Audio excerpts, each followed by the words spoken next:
ꯑꯩꯈꯣꯏꯅ ꯍꯧꯖꯤꯛ ꯂꯩꯖꯔꯤꯕ ꯃꯐꯝ ꯑꯁꯤ ꯏꯝꯐꯥꯜ ꯏꯁꯀꯤ ꯍꯠꯇꯥ ꯑꯦꯟꯇꯥꯀꯣꯂꯥꯗꯅꯤ꯫ ꯑꯩꯈꯣꯏꯅ ꯍꯧꯖꯤꯛ ꯎꯅꯕ ꯂꯥꯛꯆꯔꯤꯕꯁꯤ ꯃꯩꯇꯩ ꯄꯥꯡꯒꯜ ꯃꯥꯏꯅꯣꯔꯤꯇꯤꯒꯤ ꯂꯛꯇꯒꯤ ꯑꯩꯈꯣꯏꯕꯤ ꯏꯆꯦ ꯑꯟꯈꯤꯔꯨꯟꯒꯤ ꯌꯨꯝꯗꯅꯤ ꯑꯩꯈꯣꯏꯅ ꯍꯧꯖꯤꯛ ꯂꯥꯛꯆꯔꯤꯕꯁꯤ꯫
ꯑꯩꯈꯣꯏꯅ ꯍꯧꯖꯤꯛ ꯂꯩꯖꯔꯤꯕ ꯃꯐꯝꯁꯤ ꯍꯠꯇꯥꯗꯅꯤ꯫ ꯑꯩꯈꯣꯏꯅ ꯊꯥꯏꯅꯗꯒꯤ ꯍꯧꯅ ꯃꯍꯩꯔꯣꯜꯗꯒꯤ ꯃꯩꯇꯩ ꯄꯥꯡꯒꯜ ꯏꯆꯤꯟ ꯏꯅꯥꯎꯒ ꯄꯨꯟꯅ ꯈꯨꯟꯗꯥꯃꯤꯟꯅꯗꯨꯅ ꯂꯥꯛꯃꯤꯟꯅꯔꯤ꯫ ꯃꯩꯇꯩ ꯄꯥꯡꯒꯜ ꯏꯆꯤꯟ ꯏꯅꯥꯎꯒꯤ ꯃꯔꯛꯇꯒꯤ ꯍꯦꯟꯅ ꯍꯩꯊꯣꯏ ꯁꯤꯡꯊꯣꯏꯔꯕꯤ ꯏꯆꯦ ꯑꯃꯒ ꯎꯅꯖꯕ ꯂꯥꯛꯆꯔꯤ꯫ ꯑꯍꯥꯟꯕꯗ ꯏꯆꯦꯒꯤ ꯏꯟꯇ꯭ꯔꯣꯗꯛꯁꯟ ꯍꯥꯟꯅ ꯄꯤꯕꯤꯌꯨ꯫ ꯑꯍꯥꯟꯕꯃꯛꯇꯗ ꯄꯨꯅꯦꯇꯤꯕꯤꯕꯨ ꯊꯥꯒꯠꯆꯕ ꯐꯣꯡꯗꯣꯛꯆꯔꯤ꯫ ꯁꯨꯃꯥꯏꯅ ꯂꯥꯛꯄꯤꯕꯒꯤꯗꯃꯛꯇ ꯑꯩ ꯏꯁꯥꯒꯤ ꯃꯤꯡ ꯑꯈꯤꯔꯨꯟ, ꯑꯩ ꯑꯄꯣꯛꯄ ꯏꯄꯥꯒꯤ ꯃꯃꯤꯡꯅ ꯃꯣꯍꯃꯠ ꯐꯤꯔꯣꯖ, ꯑꯩꯒꯤ ꯑꯄꯣꯛꯄ ꯃꯃꯥꯒꯤ ꯃꯃꯤꯡꯅ ꯃꯤꯁꯦꯁ ꯂꯇꯤꯐꯨꯟ ꯀꯨꯔꯦꯁꯤ, ꯑꯩ ꯏꯁꯥ ꯃꯤꯅꯨꯊꯣꯡ ꯍꯥꯐꯦꯖ ꯍꯠꯇꯥꯗꯒꯤꯅꯦ꯫ ꯑꯗꯨꯒ ꯏꯆꯦꯅ ꯐꯦꯁꯟ ꯗꯤꯖꯥꯏꯅꯤꯡ ꯇꯧꯔꯛꯄꯁꯦ ꯀꯔꯥꯏꯗ ꯍꯥꯟꯅ ꯀꯣꯔꯁ ꯍꯥꯟꯅ ꯌꯥꯎꯕꯤꯔꯛꯏ, ꯑꯗꯨꯒ ꯀꯅꯥꯒꯤ ꯊ꯭ꯔꯨꯗꯒꯤ ꯀꯔꯝꯕ ꯃꯑꯣꯡꯗꯒꯤ ꯏꯆꯦꯅ ꯀꯣꯔꯁ ꯑꯁꯤ ꯐꯪꯕꯤꯔꯛꯈꯤꯕꯅꯣ ꯍꯥꯏꯕꯒꯤ ꯃꯇꯥꯡꯗꯁꯨ ꯍꯥꯏꯕꯤꯌꯨ꯫ ꯑꯩꯕꯨ ꯄꯣꯛꯄꯤꯕ ꯑꯩꯒꯤ ꯃꯃꯥꯅ ꯇꯧꯕꯤꯕꯅꯦ꯫ ꯃꯃꯥꯒꯤ ꯃꯇꯨꯡ ꯏꯜꯂꯒ ꯇꯧꯔꯕ ꯃꯇꯨꯡꯗ ꯑꯩꯒꯤ ꯂꯩꯀꯥꯏꯒꯤ ꯑꯍꯟ ꯑꯃꯅ ꯁꯤꯒꯨꯝꯕ ꯒꯣꯔꯃꯦꯟꯒꯤ ꯁ꯭ꯀꯤꯝ ꯑꯃ ꯂꯩꯕꯅꯦ ꯐꯦꯁꯟ ꯗꯤꯖꯥꯏꯅꯤꯡꯒꯤ, ꯑꯗꯨꯗ ꯌꯥꯎ ꯍꯥꯏꯕꯗꯒꯤ ꯂꯩꯀꯥꯏꯗꯨꯒꯤ ꯑꯍꯟ ꯃꯤꯡ ꯑꯣꯏꯅ ꯄꯟꯖꯔꯕꯗ ꯃꯤꯁꯦꯁ ꯃꯗꯤꯅꯥ, ꯃꯍꯥꯛꯅ ꯑꯩꯕꯨ ꯁꯤꯒꯨꯝꯕ ꯒꯣꯔꯃꯦꯟꯒꯤ ꯄꯣꯔꯣꯝꯄꯥꯠꯇ ꯂꯩꯕ ATDCꯗ ꯑꯩ ꯏꯁꯥ ꯑꯍꯥꯟꯕꯃꯛꯇꯗ SMOꯗ ꯇꯝꯃꯛꯄꯅꯦ꯫ ꯑꯅꯤꯁꯨꯕꯗ ꯅꯦꯁꯅꯦꯜ ꯗꯤꯕꯂꯞꯃꯦꯟ ꯀꯣꯔꯄꯣꯔꯦꯁꯟꯒꯤ ꯃꯈꯥꯗ ꯐꯦꯁꯟ ꯗꯤꯖꯥꯏꯅꯤꯡ ꯇꯧꯕꯅꯦ꯫ ꯑꯍꯨꯝꯁꯨꯕꯗ ꯎꯁꯥ ꯁꯤꯂꯥꯏ ꯁ꯭ꯀꯨꯜꯗ ꯇꯧꯕꯅꯦ꯫ ꯑꯗꯨꯒꯤ ꯃꯇꯨꯡꯗ ꯅꯤꯡꯊꯤꯕꯤ ꯀꯂꯦꯛꯁꯟꯗ ꯇꯧꯖꯔꯛꯄꯅꯦ꯫ ꯐꯦꯁꯟ ꯗꯤꯖꯥꯏꯅꯤꯡ ꯆꯪꯁꯤꯜꯂꯛꯄ ꯃꯇꯝꯁꯤꯗ ꯏꯆꯦꯅ ꯀꯔꯝꯕ ꯀꯣꯔꯁ ꯀꯅꯥꯗ ꯄꯤꯕꯤꯈ꯭ꯔꯦ, ꯑꯗꯨꯒ ꯏꯆꯦꯒꯤ ꯃꯐꯝꯁꯤꯗ ꯑꯣꯏꯅ ꯂꯥꯛꯑꯒ ꯀꯣꯔꯁꯁꯤꯡ ꯇꯝꯕ ꯂꯥꯛꯄꯤꯕ꯭ꯔꯥ, ꯑꯗꯨꯒ ꯏꯆꯦꯅ ꯑꯇꯣꯞꯄ ꯃꯐꯝꯁꯤꯡꯗ ꯆꯠꯂꯒ ꯇ꯭ꯔꯦꯅꯤꯡ ꯀꯔꯥꯏꯗ ꯀꯌꯥꯃꯨꯛ ꯌꯥꯝꯅ ꯇꯧꯕꯤꯈ꯭ꯔꯦ ꯍꯥꯏꯕꯁꯨ ꯍꯥꯏꯕꯤꯌꯨ꯫ ꯑꯩꯒꯤ ꯏꯁꯥꯒꯤ ꯇ꯭ꯔꯦꯅꯤꯡ ꯁꯦꯟꯇꯔ ꯑꯁꯤꯗ ꯂꯥꯛꯄꯗ ꯃꯦꯛꯁꯤꯃꯝ ꯑꯗꯨꯝ ꯃꯤ 100ꯒꯤ ꯃꯊꯛꯇ ꯑꯩ ꯇ꯭ꯔꯦꯅꯤꯡ ꯇꯧꯈ꯭ꯔꯦ꯫ ꯐ꯭ꯔꯤ ꯇ꯭ꯔꯦꯅꯤꯡ ꯀꯣꯔꯁꯁꯨ ꯇꯧꯈ꯭ꯔꯦ꯫ ꯃꯐꯝꯗꯒꯤ ꯁꯥꯏꯀꯨꯜꯗꯒꯤ, ꯂꯤꯂꯣꯡ, ꯈꯦꯇ꯭ꯔꯤꯒꯥꯎꯗꯒꯤ ꯂꯥꯛꯑꯒ ꯑꯩꯒꯤ ꯃꯐꯝ ꯑꯁꯤꯗ ꯇ꯭ꯔꯦꯅꯤꯡ ꯇꯧꯔꯒ ꯍꯧꯖꯤꯛ ꯃꯈꯥ ꯇꯥꯕꯁꯨ ꯇ꯭ꯔꯦꯅꯤꯡ ꯇꯧꯅꯤ꯫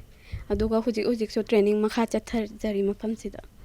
ꯑꯗꯨꯒ ꯏꯆꯦꯅ ꯁꯤꯟꯐꯝꯁꯤꯗ ꯆꯪꯕꯤꯔꯛꯄꯁꯦ ꯆꯍꯤ ꯀꯌꯥꯃꯨꯛ ꯁꯨꯔꯦ ꯍꯥꯏꯕꯁꯤꯃꯒ ꯈꯪꯖꯒꯦ꯫ ꯑꯩꯅ ꯁꯤꯟꯐꯝ ꯑꯁꯤꯗ ꯆꯪꯉꯛꯄꯁꯦ ꯑꯩ ꯇꯝꯕꯗꯤ 2014ꯗꯒꯤ ꯑꯩ ꯇꯝꯕ ꯍꯧꯔꯛꯑꯦ ꯃꯄꯥꯟꯗ ꯊꯣꯛꯂꯒ꯫ ꯑꯗꯨꯒ 2016 ꯑꯍꯥꯟꯕꯗ ꯑꯩ ATDCꯗ ꯇꯝꯃꯛꯄꯅꯦ꯫ ꯑꯗꯨꯒ ꯑꯥꯎꯠꯁꯥꯏꯗꯇ ꯑꯩ ꯐꯦꯁꯟ ꯗꯤꯖꯥꯏꯅꯤꯡ ꯀꯣꯔꯁ ꯇꯧꯔꯨꯔꯦ꯫ ꯏꯁꯥꯁꯦ ꯑꯩ ꯏꯁꯥꯒꯤ ꯊꯕꯛ ꯏꯁꯥꯅ ꯇꯧꯖꯔꯒꯦ ꯍꯥꯏꯕ ꯃꯌꯥꯝꯗ ꯑꯩ ꯁꯟꯗꯣꯛꯆꯔꯒꯦ ꯍꯥꯏꯕꯒꯤ ꯋꯥꯈꯜꯗꯒꯤ ꯑꯩ ꯃꯅꯤꯄꯨꯔꯗ ꯊꯣꯛꯂꯛꯑꯒ 2016ꯗ ꯑꯩ ꯏꯁꯥꯒꯤ ꯋꯥꯛꯁꯦꯠ ꯍꯥꯡꯖꯔꯦ꯫ ꯑꯗꯨꯒ ꯑꯩ ꯏꯁꯥꯒꯤ ꯊꯕꯛ ꯇꯧꯅ ꯅꯨꯄꯤꯁꯤꯡꯗ ꯑꯩ ꯇ꯭ꯔꯦꯅꯤꯡ ꯄꯤꯔꯛꯑꯦ꯫ ꯑꯗꯨꯒ ꯁ꯭ꯀꯨꯜ 2ꯒꯤ ꯀꯣꯟꯇ꯭ꯔꯦꯛ ꯂꯧꯔꯦ꯫ ꯑꯃꯅ ꯑꯩꯅ ꯇꯝꯃꯛꯄ ꯁ꯭ꯀꯨꯜꯅꯦ, ꯍꯦꯂꯤ ꯏꯪꯂꯤꯁ ꯁ꯭ꯀꯨꯜ, ꯑꯗꯨꯒꯤ ꯁ꯭ꯀꯨꯜ ꯌꯨꯅꯤꯐꯣꯔꯝ ꯍꯧꯖꯤꯛ ꯑꯩꯅ ꯀꯣꯟꯇ꯭ꯔꯦꯛ ꯄꯥꯏꯔꯒ ꯇꯧꯔꯤ꯫ ꯑꯗꯨꯒ ꯑꯃꯅ ꯃꯅꯨ ꯏꯪꯂꯤꯁ ꯁ꯭ꯀꯨꯜ, ꯅ꯭ꯌꯨ ꯆꯦꯛꯀꯣꯟꯗ ꯂꯩꯕ, ꯑꯗꯨꯒꯤ ꯀꯣꯟꯇ꯭ꯔꯦꯛ ꯇꯧꯔꯒ ꯇꯧꯖꯔꯦ꯫ ꯑꯗꯣ ꯍꯧꯖꯤꯛ ꯏꯆꯦꯅ ꯇ꯭ꯔꯦꯅꯤꯡ ꯄꯤꯕꯤꯔꯤꯕꯁꯤꯡꯁꯦ ꯍꯥꯏꯗꯤ Manipurda taminariba khundaminariba punamakki furup loinamak lakpibra ntragana haidi Meitai Pangal na maru oina lakbra ai anamana furup taminari singse anamana loina lae tribe su yawe Muslim su yawe Meitai su yawe Meitai de ngamna yawdre Muslim ga tribe kana hena ngamna yawe lakpasida nupi khaktana ayamba lakbra nupa su yawbra nupadi yawdre ai se nupi khakta oina lawjaba jaga su pikpanina nupi masena taknaba khuloyena nupi ngakta lawse jeda haidi nupa gumba haidu tamjage haina lakpagi approach gumba tawbirakpa leibra adugumba leiraga so aina sigumba line se da nupa gi line da chatpa oraga na ningthibi collection natraga aina tamme iba mafam se adum thajanbi no ichena ayamba na tawbiriba design se karamba dana hena men focus piraga taw aina men focus story ise akhogi Muslim gi traditional dress salwar asida focus tawe aduga ani subadana angangi frock kumba adudagi angangi baby shoot kumba adudagi tops nupigi men oina Manipur da hude phanek ka setnariba tops blouse kumba asigumba dana focus tawra taw ichena hojik fawdi chatharakpasida chegi kana na mating pangakpa lei aina hojik fawda tawrakpada ahanbada yuko bank da leiba sar taw thang cycle len taw thang aina cycle macha amana tawraga ai ahanbada mana mating tawbirakpane anui subadana handak ikui dabida Khetrigaw gi MLA Sek Nur Hasan na mating tawbirakhiba leire thiyo khoda aina nasi mai pak na tawba ngamjari se men oina aigi mama madi papa mama na hena support tawbi aduga aigi family na so tawe aduraga so mama na ai bu khut paraga chingkhatpi bani na si aina siyo na bo hotnara pasida khangda ba heita ba khuding ma aigi mama na tawbirakpane adubu aigi apparel training design center sigi oja oina leiriba huji Miss Laisram Sonia Devi mana so tuki mati aingonda support tawbire मखोई बीइङै मतमदगो आइना हाइदि आइगि पामजरुबा सिनफम ओइना आइना tailoring embroidery सिगी training इसाजु दुम तमदबिदा आई इसाना दुम युमद होनरेगा तौजखिबने आइगि training अमता लौखिदे tailoring गिसु embroidery गिसु embroidery गिदि आई था मुक्ति को अखोइगि ममांग वांखै खुनौ सिदै खो यामबुंग अमगकना माना हाइफेट तंबी आइगि खितंग मोंग ताद खोतबदुगि तंबियो हाइबदा अदुइ मतुंगदगिदि आइना अंगांसिंगसे लेकाइगि अंगांसिंग अदगि अखोइ मनाक अनकपदगि सोयम लेकाइ स्वाइगुंबदगि अंगांसिंग नुपिमजासिंगसु लाए मखोइसिंगसु लोइना तंबा यावे अंगांग मयाम अमा आइना हाइदि नोंमदा आई मेचिन तरागुंबा थम्मे नोंमदा बेस्ट मंगा तरुकुंबगी चांगदा इसे अंगांसिंगसे पुंग अनि अनि गुंबा खाइदोएगा अयुक पुंग निपान अद्वाइदगिना नुमिदांग वैरम पुंग तरुक फावबा करिगुमा तमदना पुंग मरी फावबा निंगथम थागा लेंथा नाइबनिनागो सुम तौदना आई चही मरी मंगा से ट्रेनिंग पिरमे अंगांसिंगदा अदुइ मतुंगदगिदे आइसे इमुंग मनुंग पुबनिना अदुम वारकपा पंग अंगांग यामकपगे पंगन सोतनरकपदे आइसे तोखरे तो मतुंगदगिदि आई अंगांसिंगसे अदुम चावखले मगोइ महै मसिंग तमे अदो आई इसानुपि अखिरुन से मासे लाइरिक तंबदा कया थवा यावदबा फितुबा से नंग मपुंग फाना तौरगेरा हाइद होय अदुइदि आई तौरगेरा मासे हाइजरेबको फरे अदुइदि आइना निंगamba लाइन ने अदो नंग नसाना मपुंग फाना होनरोइना मासे ट्रेनिंग मफमसिंगसे माना चटके हाइबा ट्रेनिंग मफमसिंगसिदा इन ट्रेनिंग से थाइ युमदा सोइना अदुम ताकपि तंबि मागी खंगक्तबा सोइरकपदा अदुम हाइदि चुमथोकपिनबा आइना अदुम होतनै अदुगा ट्रेनिंग मथंग मथंग तौरएगा मा सि मफमसि यौरइबनि हौजिकति इसासि नुंगाइरक्तबा हाइदि चहि यमसिलकपगि सुबा चटपा ngamaktamnina kayadi tawdre अदुबो तांजाल उरेगदि अदुम फियात पीबगुंबा अदगी डिजाइन गुंबा से हाइफेट आइना मंगोंदा ताकनिंगबगुंबा गुंबगी डिजाइन लाकपसे सि सिम तौरगा फजनिगे हाइबा सिगुंबा सिदे अदुम ताकपिगो आइना मंगोंदा अदु नतनदि हुजिकते आइदि अदुम पोथादा लैरे आमदा मैक्सिमम अदुम 8,000 10,000 अदुमना अदुम तौबंगा सीजन गे मतुंग एले फेस्टिवल मयागुंबददि अदुम खरयाम फंगबंगामे अदुगा स्कूल सीजन मतमददि अदुम आई स्कूल अनि contract तौबनिना अदुम 30 अबक्ते I तानबंगम Ichena haidi hauzik training piba khakta set natana aduga ichegi mafam sida la aga haidi ichega punna thawba tawminaba mi kyamuk leibage natragana iche mathandana dum tawbibra ai mi atopa dadi tawhandre hoi ai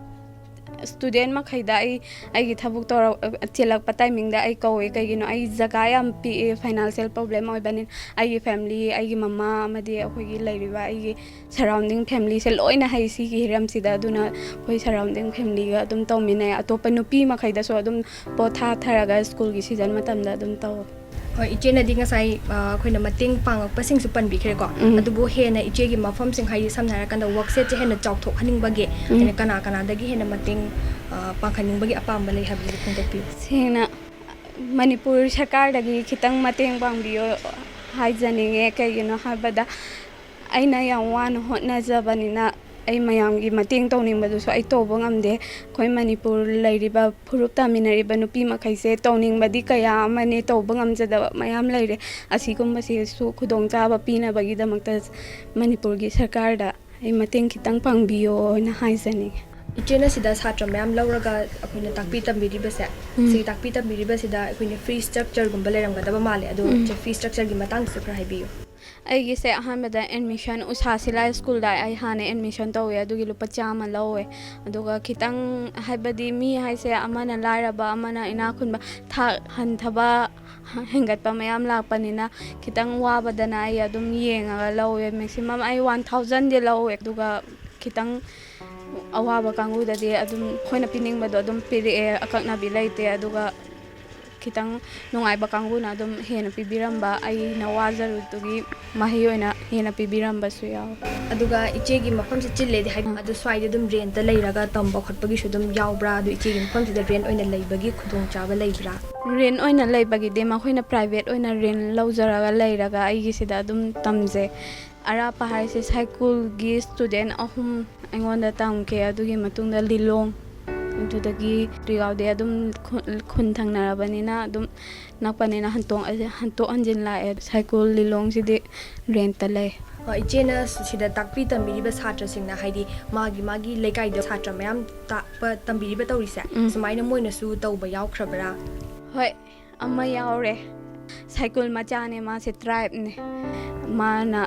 siguma work set ama aigi siga chap manana hangtok jaraga magi masagi mayumda tawraga tawkhiba yawre ichena takpi tambiriba satrina sumaina ga tawpase ichegi su yam afaba achievement an khalamgani yam haibati ai na tambiraga mana adum na hangdorakpado aingonda yam nungai ba phawe aingonda kai haine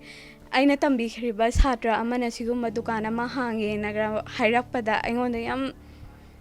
excited oraga yam nungai aina tambikibane haibadуда yam nungai ba pokpado manipur git haibadi lari hairaga su hujikte manipur da thabuk phangba yam na wai thabuk phangda bana maram oraga nupi hogali ising sida sigumba khudong chaba mayam la e sigumba sida dum yaujalaga isagi self employ oina tobi bana hena phagadra haibadi thabuk ngai na sarkar gi thabuk ngai na isagi senpham ama so oi hoba hayeng adum sarkar gi thabuk phangaga matungda so isagi ihai ama oina thamhobana phagadaba male haiba message ase pining